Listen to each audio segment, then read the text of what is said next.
জনাব বিচাৰিছো ৰাজ্যৰ প্ৰাক্তন মুখ্যমন্ত্ৰী তথা বৰ্তমানৰ কেন্দ্ৰীয় মন্ত্ৰী সৰ্বানন্দ সোণোৱালৰ এক উদাত্ত ভাষণ বিজেপিৰ কাৰ্যকৰ্তাসকলক উদ্দেশ্যি কেতবোৰ মন্তব্য ৰাখিছে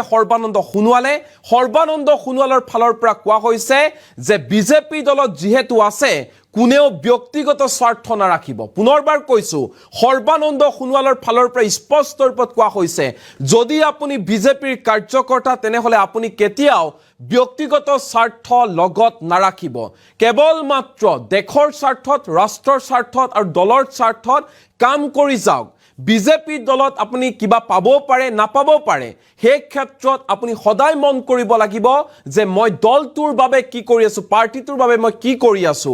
আপোনাৰ বাবে হে পাৰ্টি গৰাকী যদি বিধানসভা নিৰ্বাচনত এগৰাকী পাৰ্টি দিয়া হয় আপোনাৰ সমষ্টিত হে পাৰ্টি গৰাকী আপোনাৰ ভাল নালাগিব পাৰে কিন্তু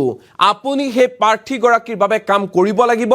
দলৰ স্বাৰ্থত আপুনি কাম কৰিবই লাগিব অসমৰ উন্নয়নৰ সফলতাৰ আৰত কেৱল মাত্ৰ মুখ্যমন্ত্ৰী হিমন্ত বিশ্ব শৰ্মাই নাই অসমৰ সফলতাৰ ক্ষেত্ৰত অসমৰ উন্নয়নৰ সফলতাৰ ক্ষেত্ৰত প্ৰত্যেক গৰাকী বিজেপি কাৰ্যকৰ্তা সমানে গৰাকী বুলি উল্লেখ কৰিছে সৰ্বানন্দ সোণোৱালে আনহাতে 2026ৰ বিধানসভা নিৰ্বাচনক লৈ অতুৎসাহী হ'ব নালাগে বুলি মন্তব্য কৰিছে সৰ্বানন্দ সোণোৱালে এই মুহূৰ্তত এই ডাঙৰ খবৰ আমি লৈ আহিছো ব্যক্তিগত স্বাৰ্থ পিছত ৰাখিয়ে বিজেপি কৰক এই আহ্বান জনাইছে সৰ্বানন্দ সোণোৱালে প্ৰথমে ৰাষ্ট্ৰ দ্বিতীয়তে দল আৰু তৃতীয়তেহে ব্যক্তিগত স্বাৰ্থ সদায় পিছত ৰাখক বিজেপিৰ প্ৰতিজন কাৰ্যকৰ্তাই এই কথা মনত ৰখাটো দৰকাৰ 2026ৰ বিধানসভা নিৰ্বাচনক লৈ অতুৎসাহী নহব বুলি আহ্বান জনাইছে সৰ্বানন্দ সোণোৱালে প্ৰতিজন বিজেপি কাৰ্যকৰ্তা নেতা সংযমী হওক দলৰ ভিতৰত কোনেও খেলিমেলি নকৰিব আপুনি বিজেপিত আছে কোনেও খেলিমেলি নকৰিব দলৰ ভিতৰত যাতে খেলিমেলি নহয় সকলোৱে তাত গুৰুত্ব দিয়ক অসমৰ জনতা আমাৰ লগত আছে 2026ৰ নিৰ্বাচনত আমিয়ে জিকিম অসমৰ জনতা আমাৰ লগত আছে কিন্তু অতুৎসাহী হ'ব নালাগে কোনেও খেলিমেলি নকৰিব মোৰ এয়া অনুৰোধ বুলি মন্তব্য ৰাখিছে সৰ্বানন্দ সোণোৱালে সহানুভূতিৰ মানসিকতাৰে ইজনে আনজনক আদৰি লওক অসমৰ উন্নয়নৰ সফলতাৰ বাবে বিজেপিৰ প্ৰতিজন কাৰ্যকৰ্তা গৰাকী বিজেপি দলত আপুনি বিচৰা মতে পাব পাৰে নাপাব পাৰে আপুনি কিবা এটা বস্তু পাব পাৰে নাপাব পাৰে সেই ক্ষেত্ৰত আপুনি বেয়া নাপাব দলৰ সদস্য হৈ দলৰ স্বাৰ্থত আপুনি কাম কৰি যাওক প্ৰাৰ্থীজন যিয়ে নহওক সহযোগ কৰিব লাগিব আপুনি দলৰ স্বাৰ্থত দলৰ বাবে প্ৰাৰ্থীজন আপুনি জিকাই আনিবই লাগিব আপুনি দলৰ হৈ কাম কৰিব লাগিব আপোনাৰ সমষ্টিত যদি আপুনি বিচৰা ধৰণে প্ৰাৰ্থীগৰাকী পোৱা নাই তেনেহলে আপুনি বেয়া পায়ো সেই ক্ষেত্ৰত লাভ নাই আপুনি দলৰ স্বাৰ্থত দলৰ বাবে কাম কৰি সেই গৰাকী প্ৰাৰ্থীক জিকাই আনিব লাগিব এনেধৰণে উদাত্ত ভাষণ দিছে কেন্দ্ৰীয় মন্ত্ৰী সৰ্বানন্দ সোণোৱালে বিজেপিৰ প্ৰতিজন কাৰ্যকৰ্তালৈ এই বিশেষ অনুৰোধ জনাইছে যে কোনেও দলৰ ভিতৰত খেলিমেলি নকৰিব দলৰ হৈ সকলোৱে কাম কৰক নিৰ্বাচন সমাগত দলত এতিয়া কোনেও খেলিমেলি নকৰিব 2026ৰ বিধানসভা নিৰ্বাচনক লৈ অতুৎসাহী নহব বুলি আহ্বান জনাইছে অনুৰোধ কৰিছে সৰ্বানন্দ সোণোৱালে হাত জোৰ কৰি বিজেপি প্ৰতিজন কাৰ্যকৰ্তাক আহ্বান জনাইছে অনুৰোধ কৰিছে কেন্দ্ৰীয় মন্ত্ৰী সৰ্বানন্দ সোণোৱালৰ ফালৰ পৰা কোৱা হৈছে দলৰ ভিতৰত যাতে খেলিমেলি নহয় সেইবাবে সেই ক্ষেত্ৰত সকলোৱে গুৰুত্ব আৰোপ কৰক গুৰুত্ব দিয়ক অসমৰ জনতা আমাৰ লগত আছে আমি তৃতীয়বাৰৰ বাবে চৰকাৰ গঠন কৰিম কিন্তু দলত কোনো ধৰণৰ খেলিমেলি নকৰিব মোৰ এয়া বিশেষ অনুৰোধ বুলি মন্তব্য ৰাখিছে সৰ্বানন্দ সোণোৱালে সহানুভূতিৰ মানসিকতাৰে ইজনে আনজনক আদৰি লওক ইজনে আনজনক সহায় কৰক অসমৰ উন্নয়নৰ স্বাৰ্থত দলৰ স্বাৰ্থত সকলোৱে কাম কৰি যাওক কোনো ধৰণৰ মতভেদ নাৰাখিব বিজেপি দলত আপুনি বিচৰা মতে পাব পাৰে নাপাব পাৰে সেই বুলি আপুনি দলৰ স্বাৰ্থত দলৰ বাবে কাম নকৰাকৈ নাথাকিব দলৰ সদস্য হৈ থাকিলে নিষ্ঠাৰে সততাৰে দলৰ হৈ কাম কৰি যাওক প্ৰাৰ্থীজন আপোনাৰ মনোগ্ৰাহী নহলেও আপুনি প্ৰাৰ্থীজনক ভাল নাপালেও আপুনি দলৰ স্বাৰ্থত দলৰ বাবে কাম কৰি সেই প্ৰাৰ্থীজনক জিকাই আনক এনেধৰণে আহ্বান জনাইছে সৰ্বানন্দ সোণোৱালে এই মুহূৰ্তত সৰ্বানন্দ সোণোৱালৰ ভাষণৰ কিয়দাংশ আমাৰ লগত আছে কি কৈছে সৰ্বানন্দ সোণোৱালে শুনোৱা হওক সফলতাৰ আপোনালোকে গৰাকী এইটো কেৱল মুখ্যমন্ত্ৰী নহয় বা আমি বহি থকা কেইজনে নহয় আপোনালোক সকলোৰে অৱদান আছে এই সফলতা আয়ত্ত কৰাৰ ক্ষেত্ৰত মই আপোনালোকক সেই হাত তালি মাৰিছোঁ I am grateful to you that you have contributed a lot for the faster growth of Assam and Northeast. আপোনালোক ইয়াত বহুত অভিজ্ঞ পুষ্ট আমাৰ বিশেষকৈ আমাৰ পৰম শ্ৰদ্ধাৰ প্ৰাক্তন সভাপতিসকল আছে, আমাৰ মন্ত্ৰীসকল আছে, সাংসদসকল আছে, বিধায়কসকল আছে আৰু আমাৰ দলৰ বিভিন্ন জিলাৰ আমাৰ বিষয়ববীয়াসকল আছে, কাৰ্যক্ৰমণিকা লগত আত্মনিয়োগ কৰা কাৰ্যকৰ্তা বন্ধুসকল আছে। গতিকে আমি সকলোৱে এটা টিমৰ মানসিকতাৰে আগবাঢ়ি যাব লাগিব আৰু 2024 মইতো দেখাত একো অসুবিধা মই দেখা নাই, তথাপিও আমি অতুৎসাহী হ'ব নালাগে মানে। আৰু ৰাইজে মই যিমান ৰাইজক পাইছোঁ বিভিন্ন ঠাইত ৰাইজেতো কৈছে কামখিনি ইমান ভালকৈ হৈছে, শান্তিও হৈছে, গতিকে অসুবিধা নহ'ব। কিন্তু আমি এটা কথা মনত ৰাখিব, আমি যাতে আল নলগাওঁ গভৰ্ণমেণ্ট।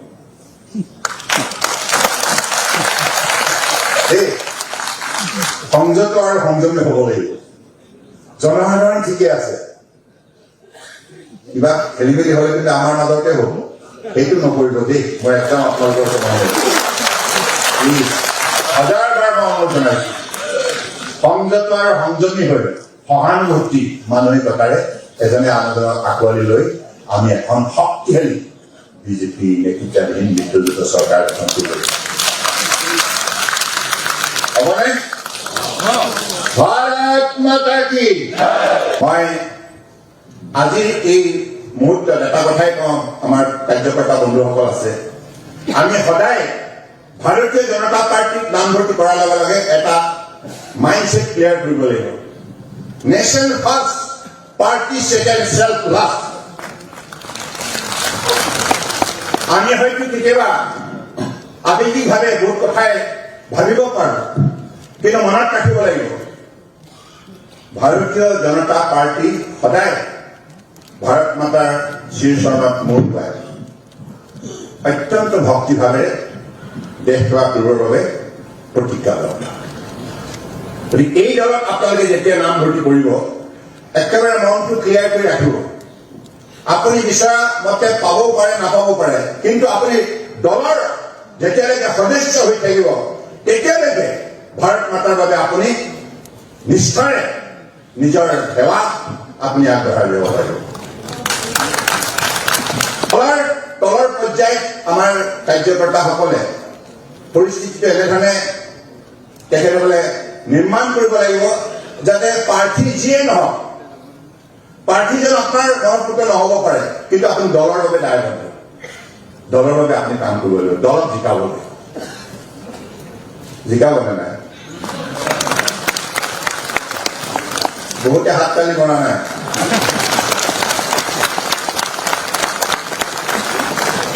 আমি ইয়াত বিজেপিৰ বাবে আছো আৰু এই বিজেপিৰ সুন্দৰ সমাজখন আজি বিশ্বৰ বুকুত আটাইতকৈ প্ৰশংসনীয়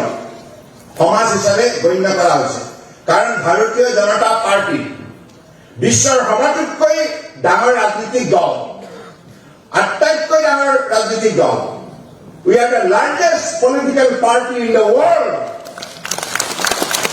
And এই দলৰ সদস্য হিচাপে I feel proud. You must feel proud. And we are committed for the nation. Nation first. Nation first. Always keep in your mind. Your self-interest is not important, but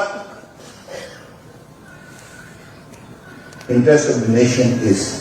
important for all of us. এই সফলতাৰ আপোনালোকে গৰাকী,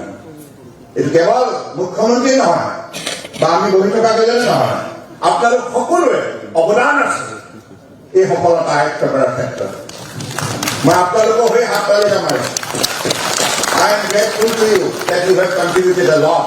for the faster growth of Assam and Northeast. আপোনালোক ইয়াত বহুত অভিজ্ঞ পুষ্ট আমাৰ বিশেষকৈ আমাৰ পৰম শ্ৰদ্ধাৰ প্ৰাক্তন সভাপতিসকল আছে, আমাৰ মন্ত্ৰীসকল আছে, সাংসদসকল আছে, বিধায়কসকল আছে আৰু আমাৰ দলৰ বিভিন্ন জিলাৰ আমাৰ বিষয়ববীয়াসকল আছে, কাৰ্যক্ৰমণিকা লগত আত্মনিয়োগ কৰা কাৰ্যকৰ্তা বন্ধুসকল আছে। গতিকে আমি সকলোৱে এটা টিমৰ মানসিকতাৰে আগবাঢ়ি যাব লাগিব আৰু 2024 মইতো দেখাত একো অসুবিধা মই দেখা নাই তথাপিও আমি অতুৎসাহী হ'ব নালাগে মানে আৰু ৰাইজে মই যিমান ৰাইজক পাইছো বিভিন্ন ঠাইত ৰাইজেতো কৈছে কামখিনি ইমান ভালকে হৈছে শান্তিও হৈছে গতিকে অসুবিধা নহ'ব কিন্তু আমি এটা কথা মনত ৰাখিব আমি যাতে আল নলগাওঁ দলৰ মাজত এই সংযত আৰু সংযমী হ'ব লাগিব জনসাধাৰণ ঠিকে আছে কিবা খেলি মেলি হ'লে কিন্তু আমাৰ মাজতে হ'ব সেইটো নকৰিব দেই মই একদম আপোনালোকৰ হাজাৰবাৰ মই অনুৰোধ জনাইছো সংযত আৰু সংযমী হৈ সহানুভূতি মানসিকতাৰে এজনে আনজনক আঁকোৱালি লৈ আমি এখন শক্তিশালী বিজেপি নেতৃত্বাধীন মিত্ৰজোঁটৰ চৰকাৰ গঠন কৰিব হ'বনে ভাৰত মাতা কি মই আজি এই মুহূৰ্তত এটা কথাই কওঁ আমাৰ কাৰ্যকৰ্তা বন্ধুসকল আছে আমি সদায় ভাৰতীয় জনতা পাৰ্টীক নামভৰ্তি কৰাৰ লগে লগে এটা মাইণ্ডছেট ক্লিয়াৰ কৰিব লাগিব nation first party second self last আমি হয়তো কেতিয়াবা আৱেগিকভাৱে বহুত কথাই ভাবিব পাৰোঁ কিন্তু মনত ৰাখিব লাগিব ভাৰতীয় জনতা পাৰ্টি সদায় ভাৰত মাতাৰ শ্ৰীচৰণত মূৰ পায় অত্যন্ত ভক্তিভাৱে দেশ সেৱা কৰিবৰ বাবে প্ৰতিজ্ঞাবদ্ধ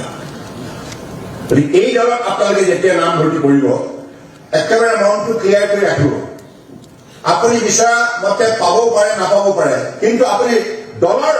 যেতিয়ালৈকে সদস্য হৈ থাকিব তেতিয়ালৈকে ভাৰত মাতাৰ বাবে আপুনি নিষ্ঠাৰে